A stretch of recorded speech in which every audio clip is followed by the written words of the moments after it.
ওস্তাদ গুলশানা পারে তো অনেকেই চেনে না, মনে করো আমাকে অপূর্ব, ও তো গুলশানা পারে চেনার কথা না। মানে ও নিচে নাকি? ওস্তাদ তোমার পায়ে ধরে আমারে মাফ করে দাও, আমি চিনতে পারি নাই। এই শুয়োর বাচ্চা, পাও ছাড়, পাও ছাড়। তুমি সরে বাচ্চা খাঙ্গির পোলা যাই কও না কেন ওস্তাদ, আমার মাফ করে দাও, তুমি মাফ করে দাও, মাফ মাফ করে দাও ওস্তাদ। আর কই, আর ভাই কর, আর ভাই কর, ভাই কর। এই যে এই হাতটা আজিজের কাছে দিয়েছিলাম, আমি নিয়ে নিচ্ছি, এই নাও, আমার মাফ করে দাও। আমি কি চিন্তাম? মাফ করে দাও ওস্তাদ। আমি চিনতাম না। এই তুই চিন্তাই করস নাকি? উস্তাদ আমার একটা পিস্তলে খুব একটা শখ, তোমার দ্বারা যোগ দিছি একটা পিস্তলের লোভে। আজিজ ভাই কইলো পিস্তল কিনতে টাকা লাগবো, সেই টাকার ব্যবস্থা করতে চাইছিলাম। মানে আমারে টাকা দা, তুই পিস্তল কিনবি?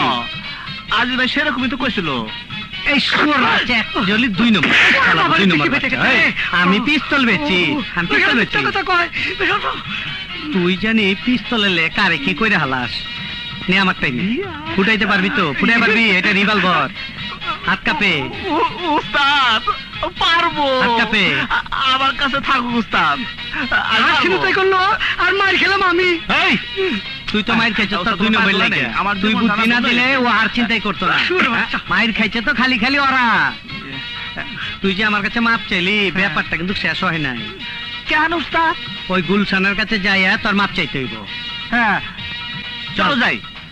জিস আমার লাগে একটা সাথলে।